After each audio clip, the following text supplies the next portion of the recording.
temos o privilégio de abrir a tua santa palavra. Amém.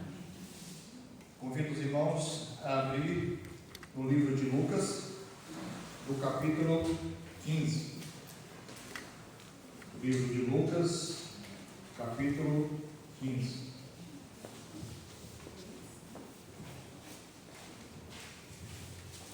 Também cumprimento aqueles que futuramente possam estar assistindo essa mensagem pela internet e também o Senhor fala ao seu coração. O título de hoje é O Amor Diligente do Pastor. Lucas 15. Amém? Todos encontraram? Amém. Nós vamos falar com Deus mais uma vez. Querido amado Deus, obrigado, Pai, porque nós estamos com a tua santa palavra aberta em nossas mãos. Nós temos esse privilégio de aprender do Senhor através do que o Senhor deixou de orientação para cada um de nós. Amém. E nesse momento, Pai, o mesmo Espírito que inspirou as Santas Escrituras, nós suplicamos que esse Espírito nos ilumine com a tua graça, que nós possamos ouvir a tua voz nesta manhã. Amém. Tudo isso eu te peço e agradeço em nome de Jesus. Amém. Hoje nós vamos estudar aqui o capítulo que normalmente é conhecido como achados e perdidos. Eu particularmente acho que essa frase devia ser o contrário, é perdidos e achados. Mas nós temos um capítulo com 3 histórias. E aí normalmente, às vezes a gente estuda elas separadamente.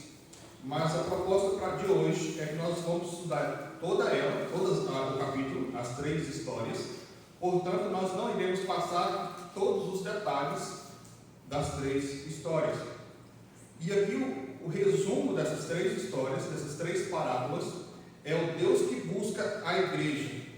É o Deus que busca e a igreja que festeja. O Deus que busca e a igreja que festeja. Então, aqui tem 3 parábolas. Então, nós vamos começar antes da leitura. Por que Jesus contou essas parábolas e como ele contou essas parábolas? Vamos ler então os 2 primeiros versos. Aproximaram-se de Jesus todos os publicanos e pecadores para o ouvir. Verso 2. E murmuraram os fariseus e escribas, dizendo: Este recebe pecadores e come com eles.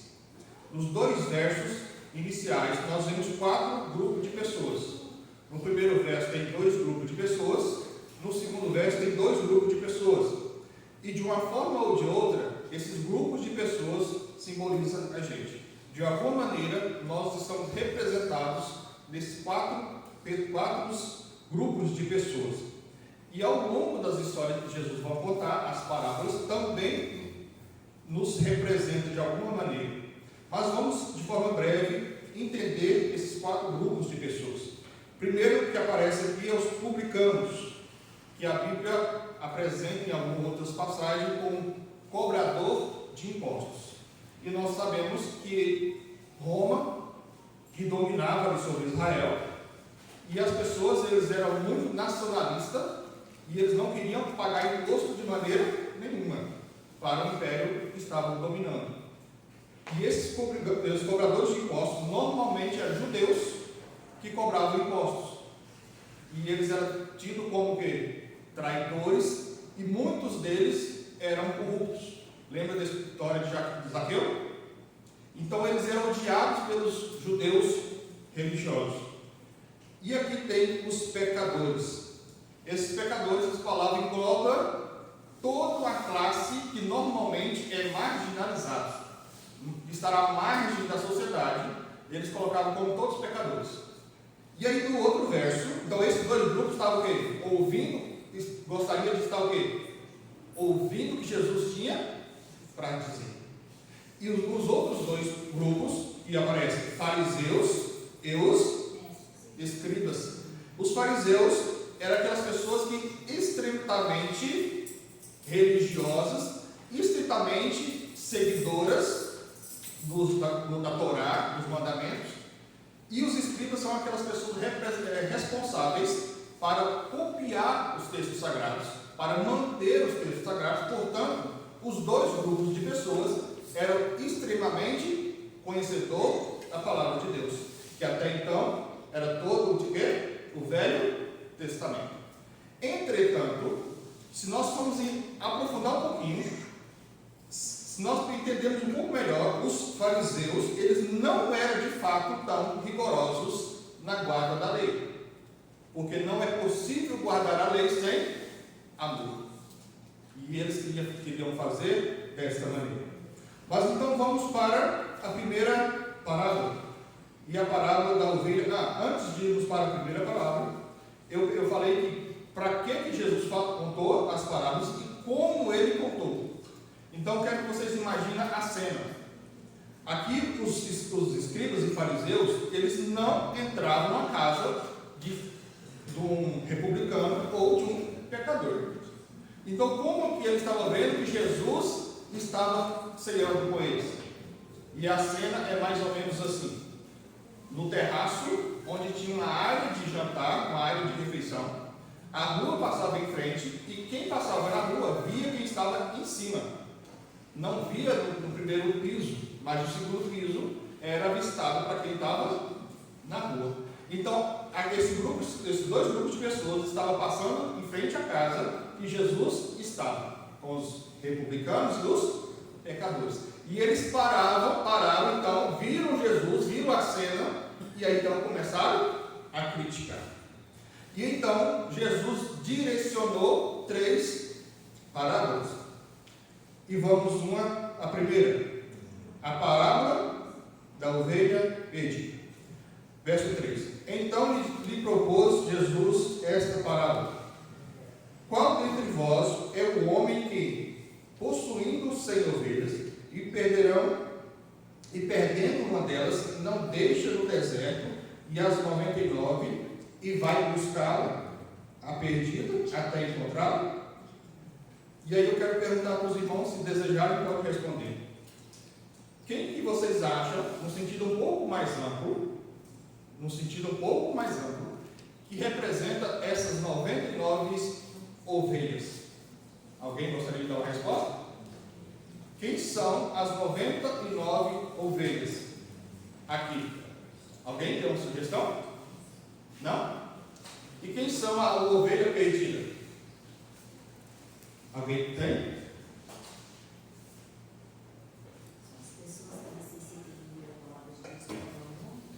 Vamos seguir com a leitura. Verso 4. Desculpa, verso 5. Achando-se, põe sobre os ombros, cheio de júbilo, cheio de alegria, e indo para casa, reúne os amigos e vizinhos, dizendo: alegrai-vos comigo, porque achei a minha ovelha perdida. Digo-vos que assim haverá júbilo no céu por um pecador que se arrepende, do que 99 justos que não necessitam de arrependimento. Então, as 99 são o quê? Justos que não necessitam de arrependimento.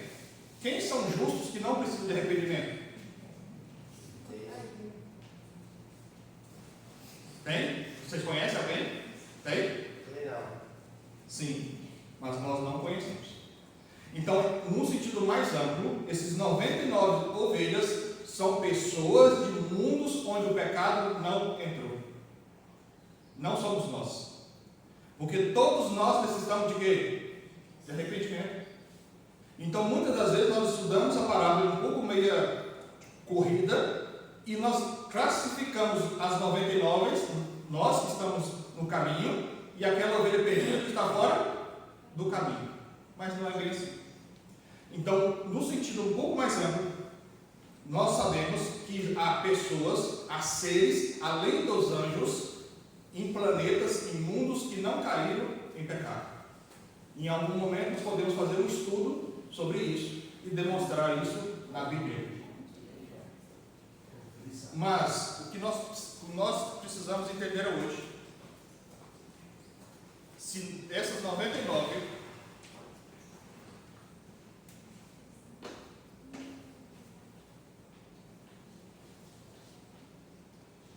essas 99 ovelhas não somos nós, não é nós. E como então que esse pastor agiu? Imagina agora a cena terrestre. Um grupo de ovelhas literais, 99 ovelhas, o pastor e uma ovelha sai do caminho. Como que então o pastor ficou sabendo que tinha uma perdida?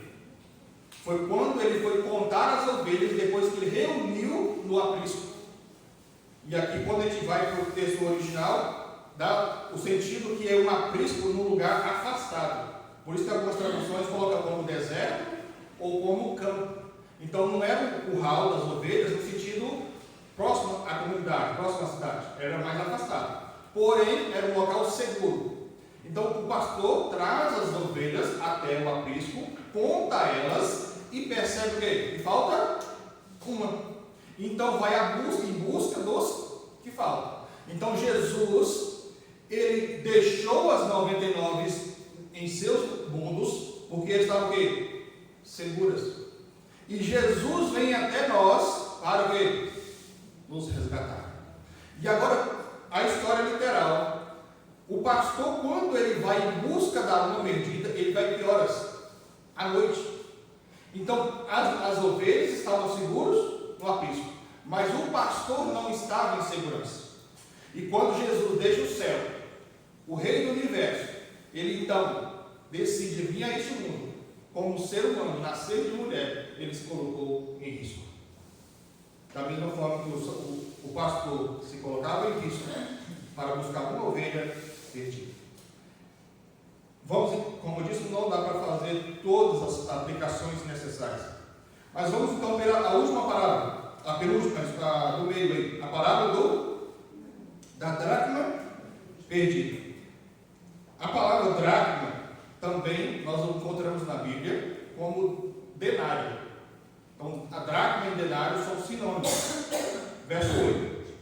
Qual é a mulher que tendo 10 dracmas e se perder uma, não acende a candeia, varre a casa à procura diligentemente até encontrá-la, e tendo achado, reúne as amigas, a vizinha, dizendo: alegrai-vos comigo, porque achei a dracma que a tinha perdido. Verso 10. E eu vos afirmo que de igual modo há júbilo diante dos anjos de Deus por um pecador que se arrepende.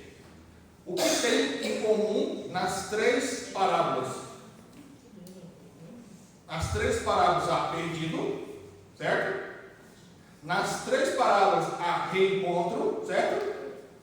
E nas 3 parábolas há o quê? Festa. O pastor, quando encontra as ovelhas, ele procura os amigos para festejar. A mulher da dracma, quando encontra a dracma, procura seus amigos para festejar. E quando o filho pródigo, na próxima, chega ao encontro do pai, há uma festa esperando por ele. E não é diferente com a nossa vida. Então Deus, o céu, celebra. O Deus celebra quando há um pecador que se arrepende. Todos nós somos os pecadores, como nós vimos na parábola. E todos nós precisamos de arrependimento. E nós precisamos alegrar conosco mesmo quando nós se arrependemos e nós, com a graça de Cristo, nós permanecemos em pé, e nós devemos se alegrar quando uma pessoa se arrepende e busca os caminhos de Deus. A dracma, como eu disse, também pode ser traduzida como um denário. E um denário é um dia de trabalho, uma diária. Então vamos supor que a diária é R$120 nos nossos dias. A dracma, o que compunha ali, que a mulher perdeu, normalmente era um colar com 10 moedas. Então eram quantas moedas? 10. Se é 120, o colar valia quanto? R$1.200. É um grande valor? Não. É um grande valor quanto de você perder 10% e reencontrar 10% e fazer uma festa? É? Não. A Alguém faz uma festa, chama os amigos, faz uma festa quando encontra 100 reais que perdeu. Às vezes a gente acha o dinheiro nosso mesmo que a gente perde dentro de casa. Já aconteceu com vocês? Já aconteceu comigo. O meu pai, uma vez, ele perdeu um dinheiro, tinha um recibo do banco junto com a nota, dobrado junto. Então eu sei a data exatamente do dia que ele perdeu. Foi mais ou menos um mês depois que lançou o real. E ele foi achar essa nota 15 anos depois. Nota de 50 reais. Então era muito dinheiro no dia, quando 50 reais. Aí foi lá, o real foi lançado. Mas o fato é que se nós encontrarmos 100 reais que nós mesmos perdemos dentro de casa, a gente não faz uma festa. Certo? E por que ela fez? Essas dracmas representavam o seu dote. Quando a mulher casava, os pais davam para ela um dote, em forma de um colar com 10 moedas. E aquilo era o seguro de vida para ela. Se caso acontecesse alguma coisa com seu marido, fosse para a guerra, perdesse o marido, morresse, alguma coisa acontecesse, ela tinha uma segurança ali para se alimentar durante um tempo, ou pagar uma viagem ali e voltar para as casas dos pais para buscar socorro. Então aquele dinheiro, além de ser um dinheiro de uma poupança, era algo no sentido que emocional. E o que isso importa para nós? Que às vezes nós damos pouca importância por algo que é perdido. Por isso nós não festejamos.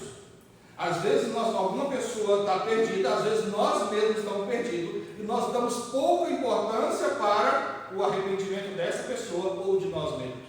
Mas para o céu, não há um valor insignificante.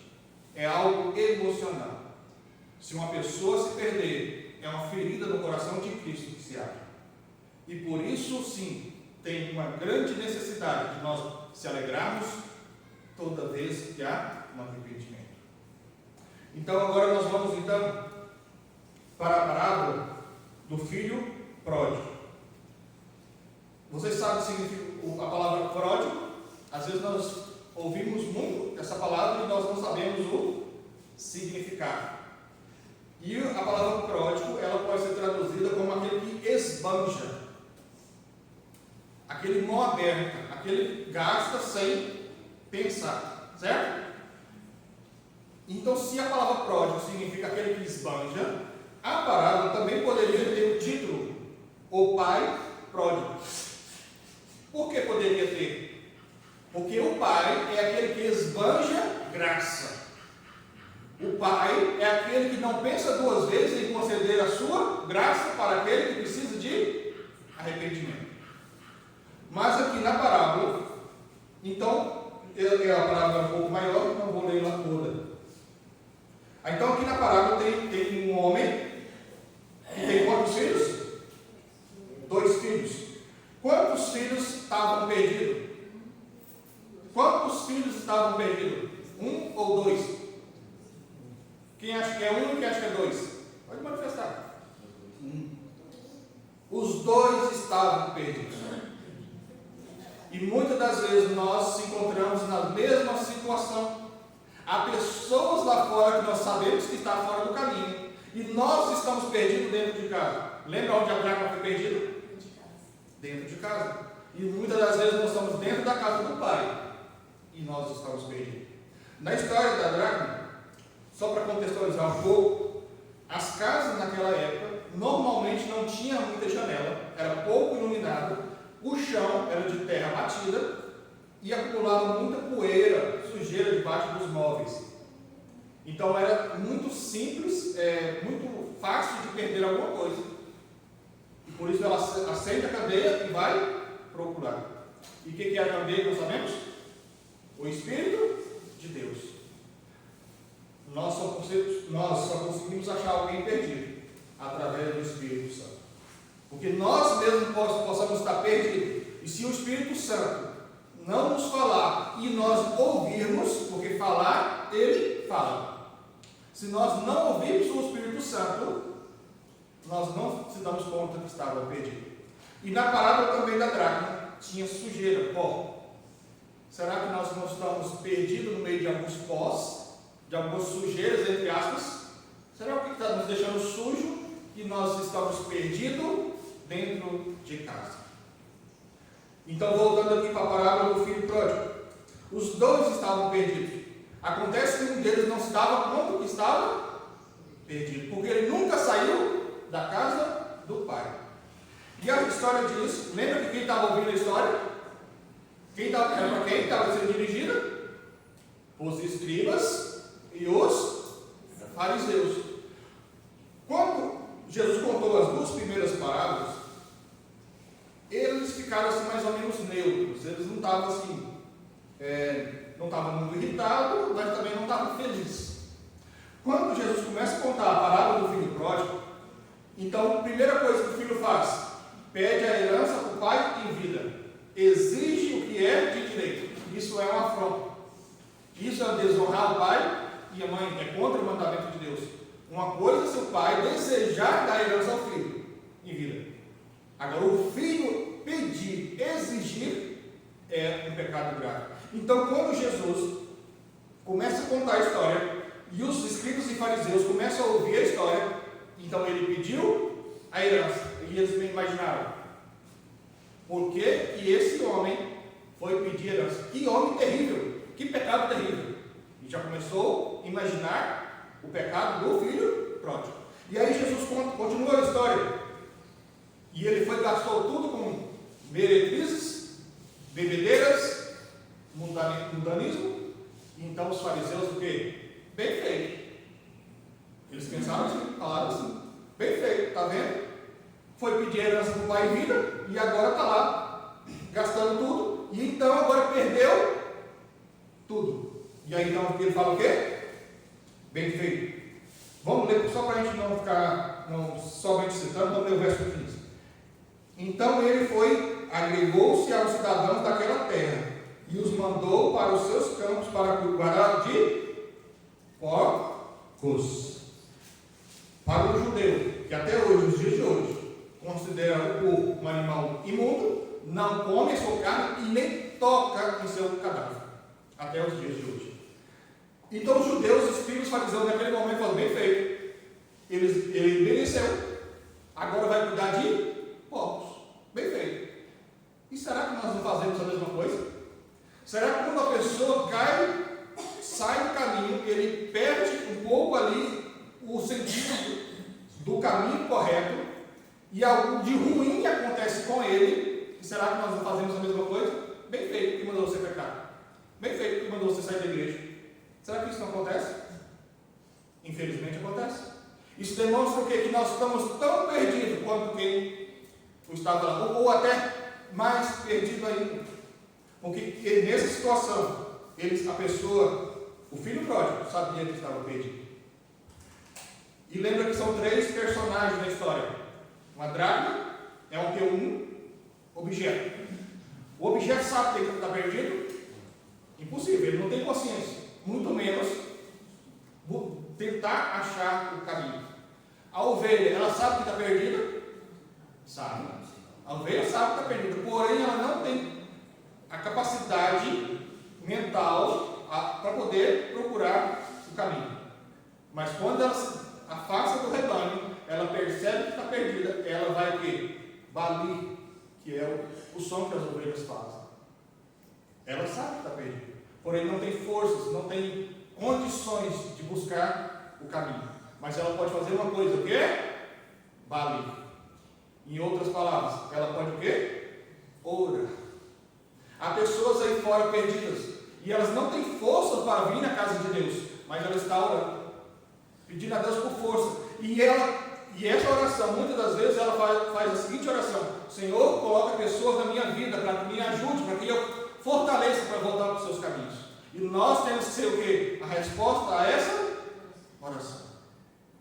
Lembra que eu falei no início que as pessoas, os escribas e fariseus, eles não guardavam a lei realmente porque não o amavam. Ele não amava o seu próximo. Ele não amava os pecadores, os necessitados de arrependimento. E muitas pessoas hoje também querem fazer o inverso. Acham que por amar o próximo é aceitar tudo. Amar não é aceitar o pecado. Jesus fazia uma distinção muito clara entre amar o pecador e rejeitar o pecado. E muitas das vezes nós fazemos uma confusão. E nós amamos, às vezes amamos o pecado, rejeitamos o pecador. E às vezes, na tentativa de rejeitar o pecado, nós rejeitamos o pecador também. Nós cometemos o mesmo erro. Mas na história do filho pródigo, e aonde ele vai parar? No fundo do poço. Ele deseja comer da comida dos porcos, a alfarroba. Mas aqui, a alfarroba era uma vagem, mas nós sabemos que comida de porcos não tem nenhuma higiene. Então não podemos falar que desejou comer da lavagem, porque ele não tinha condições de comer. Ele tinha gastado tudo que tinha recebido do pai da herança. E qual que é o pensamento que vem à mente dele? Eu vou voltar para o meu pai e não vou ser mais filho dele, porém vou ser escravo. A palavra, quando a gente vai no sentido original, significa escravo, não simplesmente um empregado. Mas eles têm comida de fartura que o pai dá. Eles têm dignidade. Eu não mereço ser mais filho. Eu vou voltar para o meu pai. Então, lembra dos escribas e fariseus que estavam alegres achando que ele tinha chegado no fundo do poço e estava torcendo pelo mal deles. E muitas das vezes nós fazemos a mesma coisa. Nós falamos porque errou, bem feito, porque está passando por isso. Mas aí, quando ele aproxima do pai, quem estava aguardando? O pai estava ansioso o tempo inteiro, esperando o teu retorno. E então manda preparar uma festa, trocar suas roupas. Nós também precisamos de roupas novas. E Cristo está pronto para nos dar as roupas, as vestiduras brancas que Ele prometeu, para que nós possamos entrar na festa com a vestidura correta. E o Pai o recebe de volta. E depois, no último verso que nós vamos ler, o verso 28. E ele se dignou, pois não queria entrar, saindo, porém, o pai procurava conciliar. Quem dignou? O irmão mais velho. Ele falou: que absurdo! Como que pode receber esse pecador? Eu que sempre estava aqui e nunca recebi uma festa, nunca ganhei uma festa. Mas o pai, qual que é a palavra aí? Procurava reconciliar. Muitas vezes as pessoas aí fora não volta para os braços do pai, porque nós não estamos dispostos a reconciliar com eles. Há pessoas, e recentemente eu contei um testemunho aqui, de pessoas que afastou da igreja por preconceito, que sofreu dentro da igreja. E nós temos que estar com o braço aberto para reconciliar com essas pessoas. Esse é o desejo de Cristo para cada um de nós.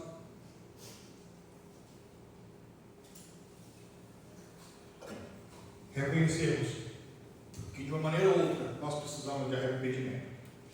De uma maneira ou outra nós podemos estar perdidos. E nós sabemos que Cristo quer nos conduzir à salvação. Amém. Como eu gosto de fazer, vocês já conhecem. Eu quero contar para vocês uma história. Essa história é real. Conta-se uma história. E o início dessa história é nos meados, no início do ano 90.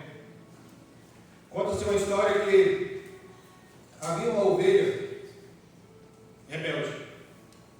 Uma ovelha que não gostava de cercas. Uma ovelha que não gostava de limites. E imaginava: por que eu tenho que ficar preso a essa cerca? Por que eu tenho que ficar a esse pasto? Por que eu não posso ir naquele outro pasto? E aos poucos, essa ovelha foi cada dia mais afastando do rebanho. Mas então ela voltava, o pastor chamava e ela voltava. Fazer parte ali do rebanho. Mas os dias passavam e ela desafiava e ia cada dia mais longe. E às vezes pensava assim: bom, mas o limite é que eu vou aproximar o mais perto possível do limite. Eu não vou ultrapassar passar do limite, mas até aqui não é pecado, até aqui está tudo bem, vou até aqui. Mas certa vez,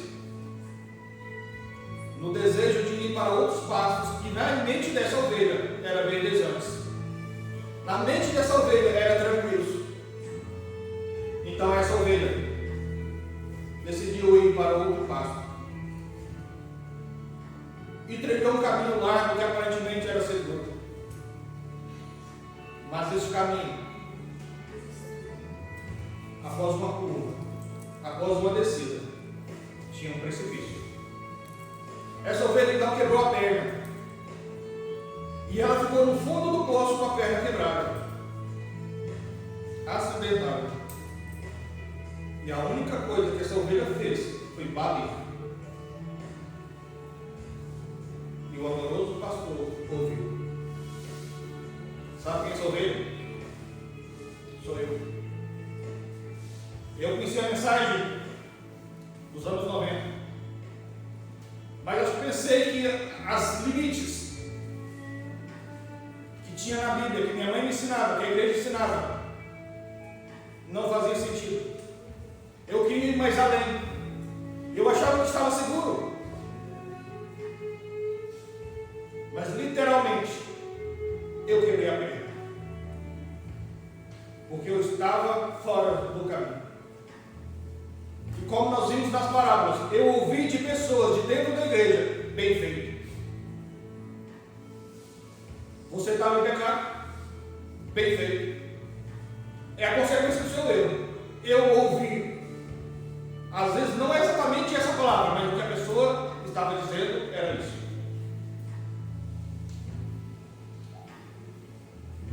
E eu com a perna quebrada, literalmente, como uma ovelha com a perna quebrada. O pastor pegou no colo, mas eu ainda esperneava por muito tempo. Eu resisti ao chamado do Espírito para voltar de vez para os braços do Pai. Amém.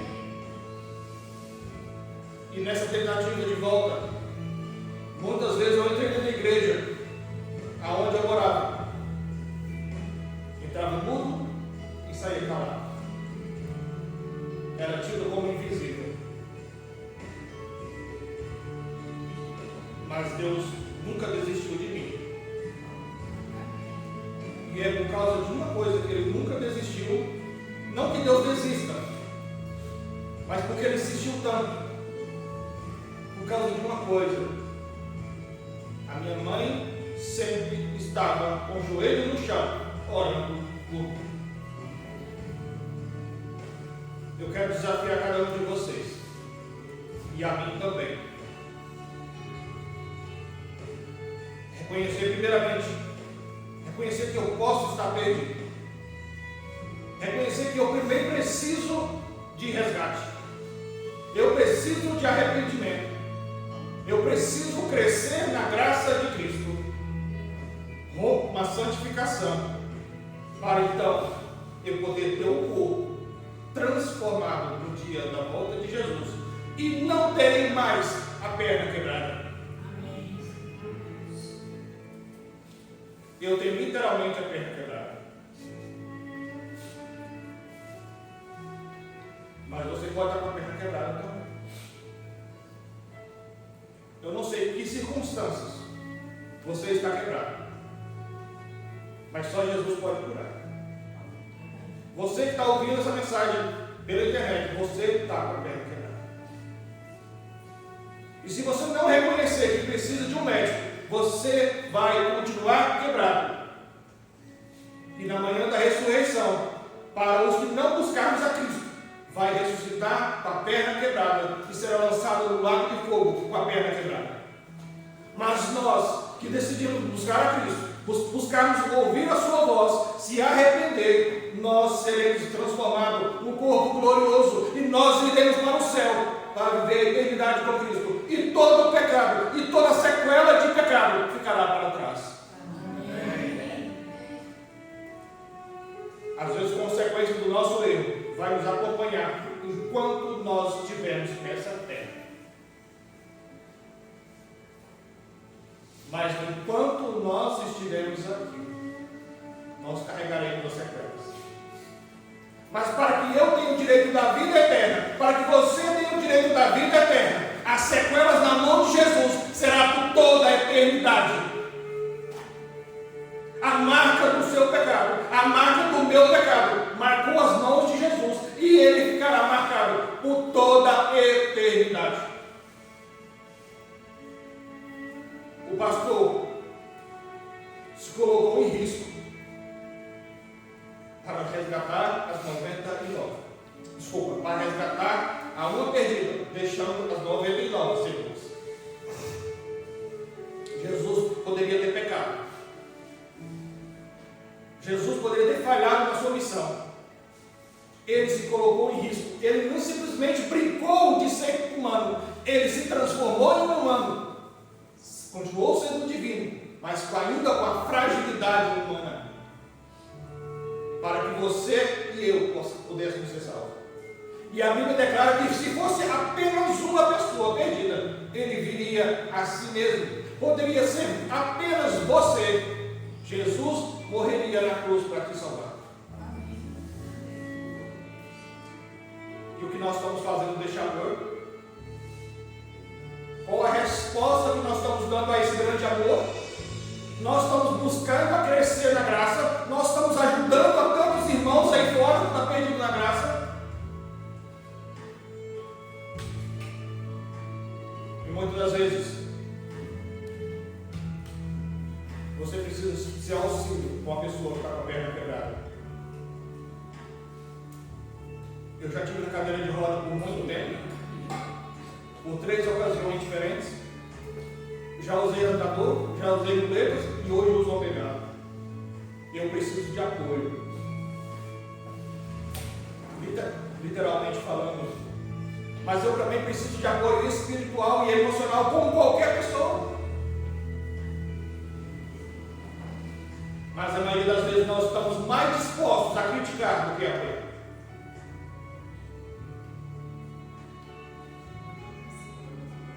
E eu quero terminar essa mensagem. Eu quero convidar a equipe de louvor. Nós vamos cantar uma música. Que essa música, você faça dessa música a sua oração.